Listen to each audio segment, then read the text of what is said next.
Welcome along to Would I Lie to You, the show all about terrible lies and amazing truths. On Lee Mack's team tonight, the chef and food campaigner responsible for Escape to River Cottage, Return to River Cottage, the River Cottage treatment, the River Cottage year, River Cottage forever, Beyond River Cottage, and could you please shut up about the River Cottage? It's Hugh Fearnley-Whittingstall.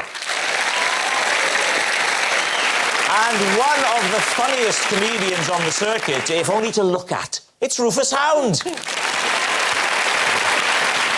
And on David Mitchell's team, a comedian who does adverts for the Welsh Tourist Board. I can't help thinking they should have got someone a little higher profile, maybe someone who hosts his own hit panel show. Just throwing it out there. It's Rhod Gilbert.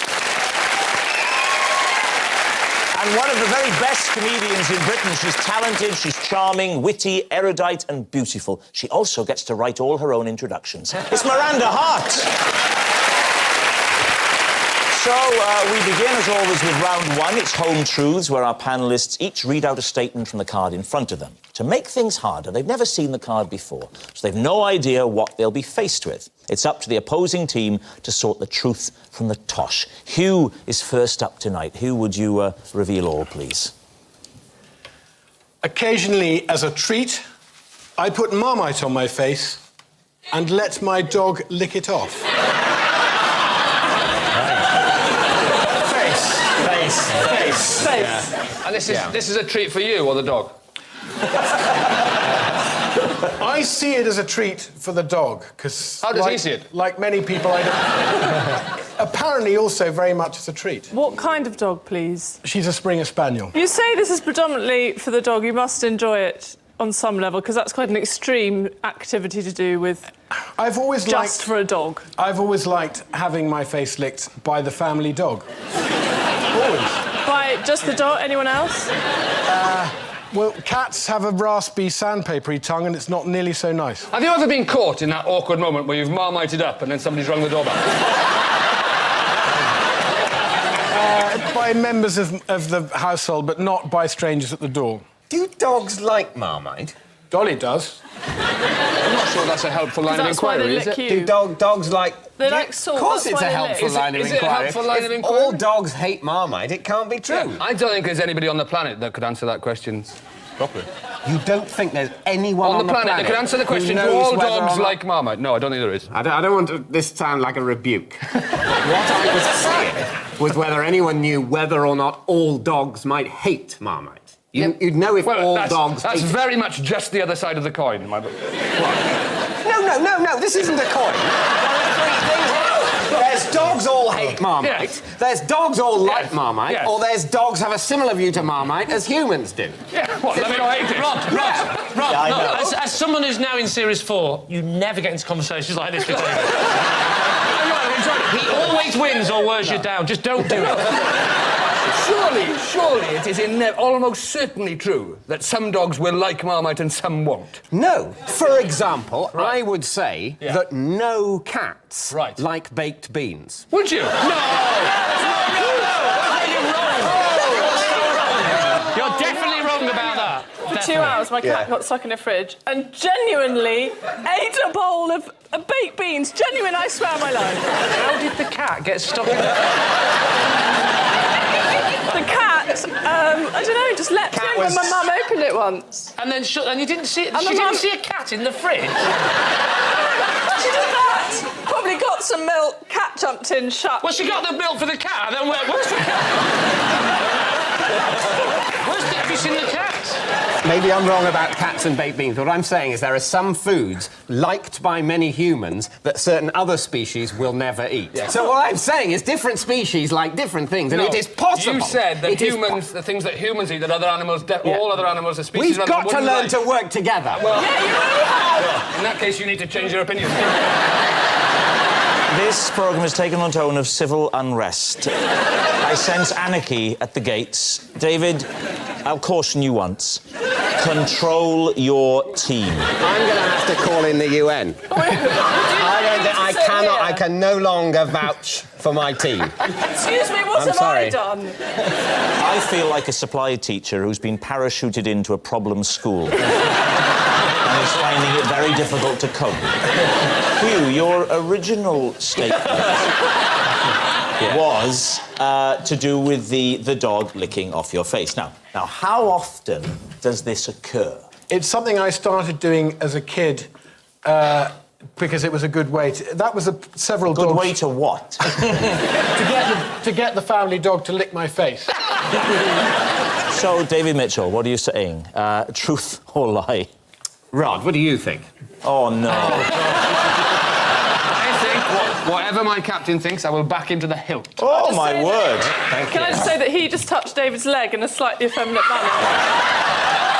Like that. If that's what it takes to have them working as a team, Miranda, I'm happy. That whole round was sexual tension, is that what you're doing? Is that sexual tension? Oh, yeah. Well, I don't like it. Miranda, what do you think?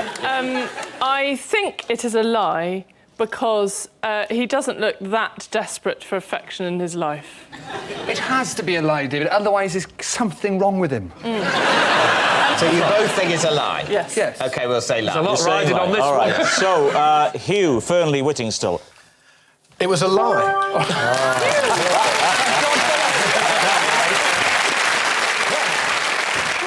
Yes, it was a lie. Hugh does not put Marmite on his face and let his dog lick it off as a treat. I once let a German Shepherd lick Marmite off my face. If you're watching, Jürgen, I'm sorry. I didn't mean for it to end like that. Miranda, you're up next. Right. I always test the temperature of my bath with my ear. Here we are, Lee. What's wrong with the conventional elbow? Well, two things, Hugh. Firstly, it amuses me to test it with my ear. And secondly, I'm a big fan of the bath and I like to get it right and I think it's more sensitive. I sometimes test food, the heat of food, by my ear as well. Could you mime the process of how you put your ear in the bath? No, it's simply a question of kneeling at the bath and I have quite high baths. How high from the top would you say the water goes? Well, probably about that much. Right, so you're kneeling down. Kneeling down. Yeah. And then And you can bend away all the way over to get your ear in the bath without... Look, I'm quite tall and I just get there quite You're quite irrelevant. bendy as I'm well. bendy. Hi. Can I just I'm add tall some, and bendy. Add some credibility. This is when you put my mobile number at the bottom of the screen. so I'm guessing like most normal people, you like a little bit of bubble bath and stuff. So you're basically leaning over, you're going in headfirst through the bubble bath. You're going through it, wait, and then suddenly you've hit it. Oops, it's a bit hot. You've come up. Your face is full of suds, yeah? And you go, well, I'll add a bit more coal to that. And then you sit there and wait with your frothy face. Is that what we're expected to believe? Lee, do you usually have a bubble bath? I didn't have you down as a bubble bath type. To be fair, David, you probably didn't have me down as a bath type. I can tell you that he's got an open fire in his bathroom. Yes. Really? And sometimes Miranda will come round and I'll say to Miranda, I'm not sure if that fire's too hot. And she will... Do you have one ear that's more sensitive than the other? Is it the left, right, always the left, right, always the right? Always has to be the left because of where the bath is. Are you right-handed? Yes. That'll make sense, you see. Do you face What? away from the tap? I'm left-handed and I would go in with the right ear, you see. I'm right-handed, but I would go with my right ear Yeah. because of the way my bathroom is. To go with my left ear, I'd have to be turning my back to the taps when I did it, and I wouldn't feel comfortable doing that. I want to be able to see that, because ultimately the taps are responsible for the temperature, so I want to be able to look them in the eye while I judge what they've done. You know those taps haven't actually got eyes, that's your reflection, don't you? Yeah, no, I know. What are you going to say on this one, Lee? What are you thinking? Is she telling the truth?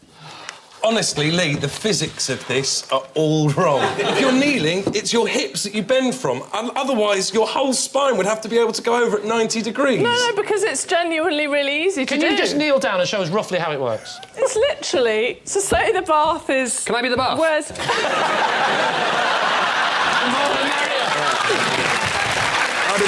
So he's the bath. Just say this is the water. That's quite low Well, that's down. convenient, isn't it? That perfect height. No, but it's not. I can adjust it. I'll be the bath. There's the water. Oh, Oh, bit of ear. Got me. That was very well done. Thank you very much. Well done. OK, Lee. Hugh, what's your answer? 'Cause Do you know what? Until she did that, I didn't believe it, and now I do. I do as well now. What do you think, Rufus? Still think it's a lie. Do you? Ooh, I'll go with you and say that's true. True. OK, Miranda, were you telling the truth? Or were you telling a lie? It was a lie.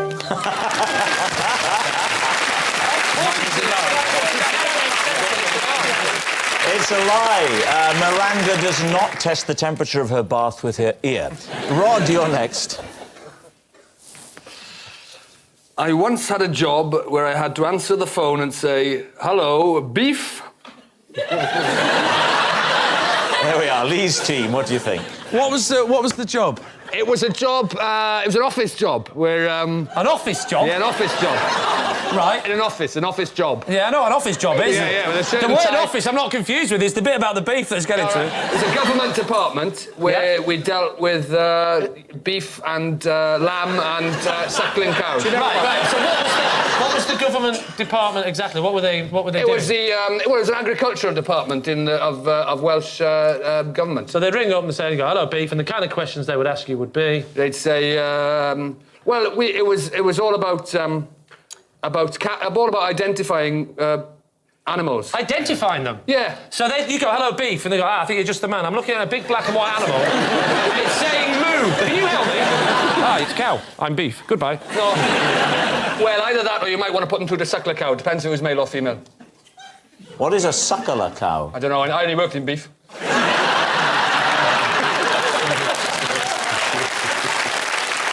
Which was this in Cardiff or something? Or? No, it was in West Wales. Was it in Carmarthen? Carmarthen. Kidwelly? Carmarthen. Haverfordwest? Carmarthen. Carmarthen? You should work on the trains.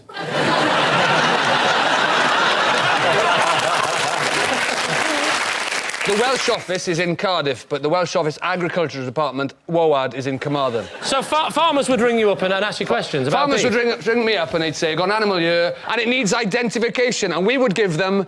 What do you mean identification? We would give them cattle identification documents. It was the CID department, CID, just cattle stop identification. Stop it. I feel sick with confusion. I worked in CID. It was Oh, you worked in CID? Cattle Oh, that makes sense. You worked for CID. There's been a mooder.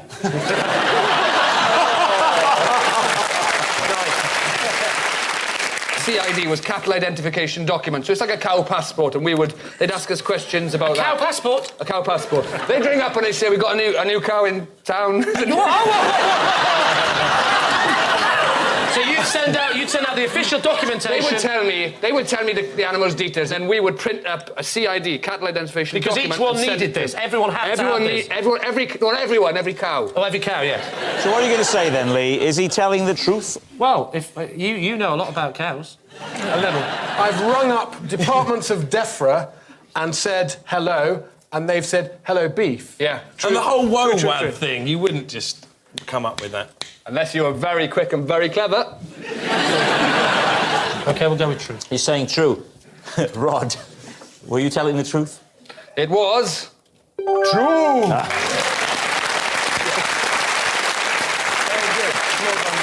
Yes, it's true.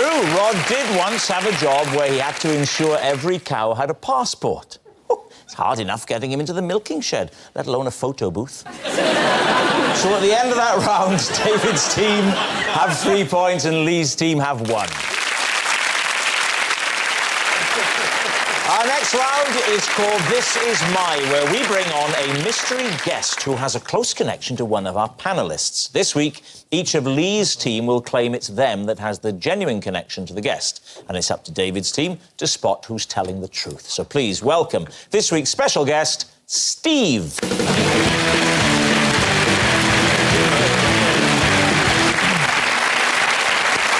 Welcome, Steve. So, Hugh, first of all, what is Steve to you? This is my friend Steve, who rescued me when I got stuck in a cave looking for bats. Rufus? This is my friend Steve, and together we have visited every pub inside the M25 called the Red Lion, apart from 4 of them. Right. And Lee, how do you know Steve? This is Steve, and we once went camping together when we were in the Scouts, and we woke up to find that someone had stolen our tent. David's team, where to begin? So when was this camping trip, Lee? This camping trip was, I would have been about 13, 12, I think, 12. And how old was Steve? Steve was about, I don't know.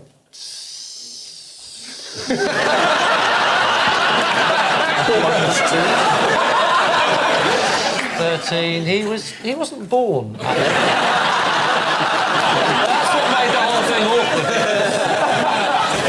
No, he was about 7 or 8. So you were 12 or 13. He wasn't in the Scouts. He was just a 7-year-old you'd brought along. He was. The Cubs and the Scouts went together. He was in the Cubs, I was in the Scouts, and they asked... They issued every Scout with a cup. They did, No way. They put each young boy in with an older boy in each tent. So where were you camping? We were camping somewhere in the Lake District. I think it was called the Lake District. You woke up with no tent, is that what you said? Correct. Went to sleep with a tent, woke up without a tent. Do you know what happened to said tent? Well, that's a good question. We don't know to this day what happened to said tent. You never saw the tent you said again? it was stolen? Yes, I know it was stolen. Oh, We it don't was know stolen. we don't know what happened to it. You don't think it might have blown away? You woke up, no tent, and you assumed foul play. We weren't that deep a sleeper that there was a gale force wind. You were deep enough that someone had stolen the tent. There's something about wind that's different to burglars. Can I just ask- Wind doesn't... Wind... Something about wind that's different to burglars. Now, there I agree with you. Now, if that was what you were asserting, that and that alone, I would say you were telling the truth. However, there's more to this story. Wind does not sneak up on you. Can I ask a question? Well, Did this tent not have a built-in ground sheet? No, it did not. Because otherwise, it would have been, this is Steve and we were once kidnapped.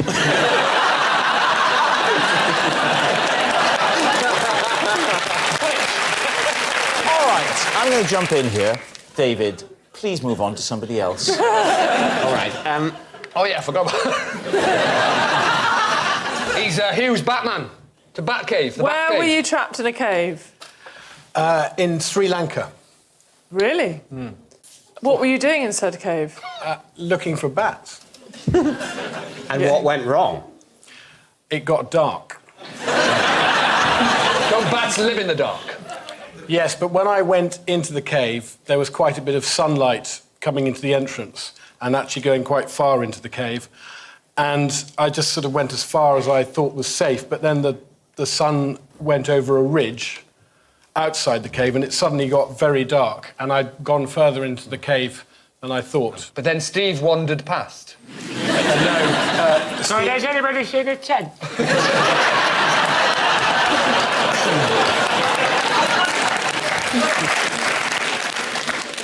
Steve actually heard me shouting for help. Why were you looking for bats in a cave in Sri Lanka? Were you looking to eat them? Funny you should say that. They'd had bat on the menu in the hotel, and I was told that they got them from this cave. And out of curiosity, I thought, well, I'll go and look. I'd also heard that they had a rather grim way of catching them, which is to hang fish hooks down from the top of the cave. And did you go on your own? Yes. And then, so you called for help and Steve was walking past the entrance. Steve, lovely guy, was staying at the hotel, and he heard my cries for help. Why did they catch bats with a line? Why didn't you just spray them with something? Or just go in with a machine gun? I think that if you... I think it rather ruins the integrity of the individual bat as a starter or main course. Well, admittedly, It's had a couple of machine gun bullets through it. Also, you can machine gun a zebra, doesn't really spoil it. But a bat... So, David, what about Rufus's claim, the whole pub thing?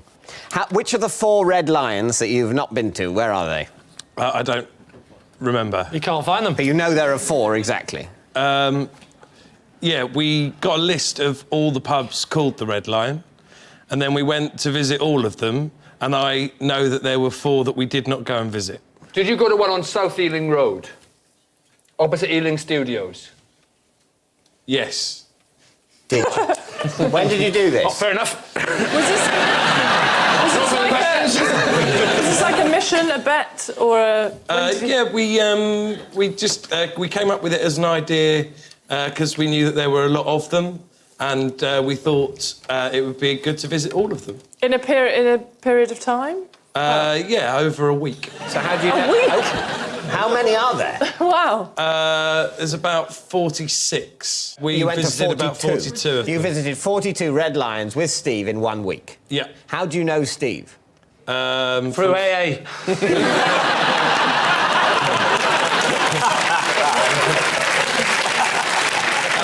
We went to school together. Right. So, David's team. Is Steve Hugh's caveman, Rufus's pub crawler, or Lee's camping friend? Lee is definitely the least believable, I think. The others two are quite believable. Yeah. No, I don't believe Rufus at all. Rufus has got a bit of edge to him. Steve looks so sweet and presentable. I don't think he'd be in this weird Rufus world. He does look sweet, does he? Looks like a little cub. Yeah. Well, for me, I'm believing Hugh. I am too. I believe Hugh. Am I even getting a look in here? No. And obviously, if it turns out you're true, then super. You're saying it's Hugh. Hugh's bat saviour. OK. So, Steve, would you please reveal your true identity? Well, I'm Steve. I'm Rufus's best friend. And together, we visited all of the pubs called the Red Lion inside of the M25, apart from 4. Steve, everybody. And at the end of that round, David's team have 4 points, Lee's team have 2. Which brings us to our final round, quickfire lies, in which our panellists lie not only through their teeth, but against the clock. And we start with... It's David. Possession. Ah, OK. Out with the box. This is my bloody tent. This is the... I'll hold it for you. Thank you. This is the cricket ball with which I bowled out Jeremy Clarkson at a charity cricket match. There we are. What sort of ball was it? Can we see the ball? A leg spin? Don't give him multiple choice. No, it was just sort of medium pace. Go on. Ready? What are you expecting to see? Well, there's a couple of things. Firstly, how long ago was this charity match? It was 2 years ago, I think. Because that... What, are you checking the serial number? No, I was looking to see how bashed around it was, where the splits were, if it looked like it had been hit. I mean... Don't eat it. I'll tell Can you show us your bowling action, David? Yes, all right. Start with a good catch. Watch out, Miranda. Can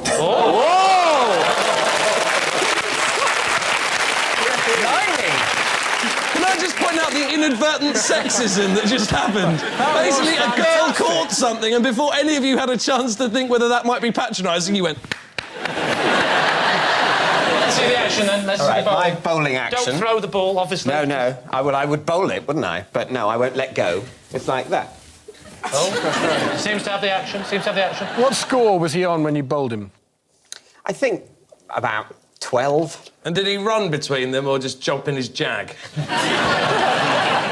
Which other popular celebrities were there? Nicholas Parsons was there. You've got a whole team. You've got quite a lot to go still. And I think that was... everyone wasn't a celebrity. So people were buying tickets to watch this game, and it was going towards charity. Yeah. Why were you there? And the draw was Jeremy Clarkson, David Mitchell, and Nicholas Parsons. 20 quid a ticket. Yeah. That must have been a pretty golden ticket to get So what are you going to say, Lee? Is he telling the truth or not? Well, I really don't think he is. you don't think he is? No, because it doesn't appear to be a ball that was used for that purpose. What do you think, Hugh? I think it might be true, actually. I think So there's you got- enough truth there. You think it's a lie, you think it's true? I think it's a lie. You say it's a lie. David, were you telling the truth or was it a lie? It is a lie. It was a lie. Yes, David did not bowl out Jeremy Clarkson at a charity cricket match. Of course it's a lie. I mean, given the chance to hurl a cricket ball towards Jeremy Clarkson, who among us could honestly say they'd aim at the stumps? Next. It's Lee. Looking forward to this. I trained for last year's Paris Marathon, but pulled out when a doctor advised me that one of my legs is shorter than the other. Daisy, what do you think? Why did you train for the Paris Marathon? Because I couldn't get into the London Marathon. Why? One leg short than the other. Because it was full. What time of year is the Paris Marathon? About April. About April. About the same time as the London Marathon, then. Lee, Are they on the same day? Yeah. Do they clash? How embarrassing. So what do you mean the London Marathon was full? It was a man dressed as a pig. He doesn't mean he's a man who's dressed as a pig that hasn't applied early. Yeah. They weren't going. We can't get enough people to fill this. Go up to the fields and try and rope some pigs into it. Hello, pig. Yeah, well, we'll send one down. No problem. What made you go to the doctor? Did you have an injury? Did you feel pain? What was... I did. I felt pain during the training and I said... Where was the pain? in my leg. Is it not possible for people who have uneven legs to get shoes that compensate for that? That's right. He said that. He gave me that. Right. He And gave me the why thing. wasn't that fine, then? When your leg's different, your whole body adjusts to make up for it. And it was so different. It would have to be like a stiletto and a trainer. He said, I'll give you the thing to put in your shoe, which will help you do some regular exercise, but your marathon days are over. OK, so, David, what are you going to say? Do you think he's telling the truth? Lie. Why? Oh, I believe it. Thank you, Miranda. Thank you. So, truth from Miranda, I do, lie yeah. from David. I think it could be true, but I think if he'd really wanted to do it, you could have done it. All right, I'll rephrase it, OK? I trained for last year's Paris Marathon, but pulled out when a doctor advised me that one of my legs is shorter than the other. He did say, well, actually, if you really tried hard, you could probably do it, but I'm a lazy bastard.